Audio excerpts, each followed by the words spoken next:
Numbers 22 through 26. Well, because of Israel's unfaithfulness in trusting Yahweh, he allows them to wander for 38 years in the wilderness of Paran. They actually attempt to defeat Canaan from the south and are allowed by God to be defeated in battle.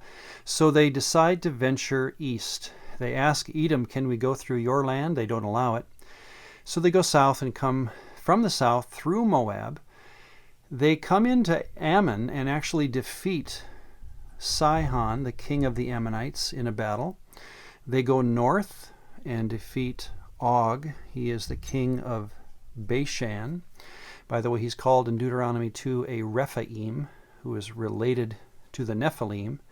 His bed is 13 feet long, we're told, in Deuteronomy 2. Then they come down and settle just east of the Jordan River, across from Jericho, and are poised to enter Canaan proper in, of course, full military swagger, hopefully to defeat the Canaanites, the promised land that God had given them. Well, what happens in our story, and this is kind of predictable based upon what we know of that world. Balak is his name, the king of Moab. He is fearful of not just Israel, but of Israel's God. So what he does is he goes 400 miles north up to Syria, sends messengers up there, and enlists the services of a diviner or a sorcerer to come down.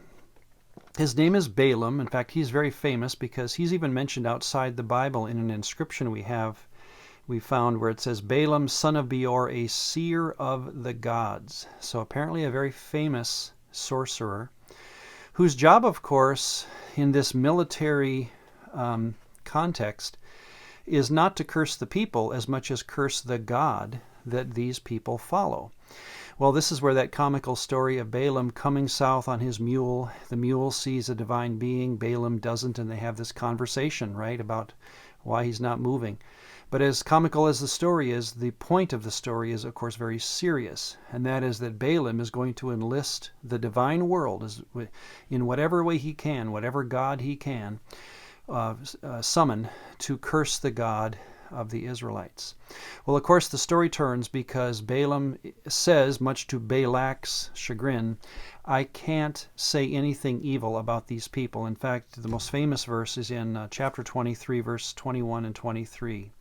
No harm is in sight for Jacob, no woe in view for Israel, because there is no sorcery against Jacob, no divination against Israel. So, again, the point of this story is really that a as yet unknown God by the name of Yahweh is starting to show military might with this ragamuffin group of ex-slaves as they defeat some of the greatest armies at this point in world history. And now they're poised to go into Canaan. And as Balaam asks now not just other armies to assemble, but no, the gods themselves to come against these people, we have Balaam admitting that Yahweh is the God of gods, and these people, his followers, will be victorious.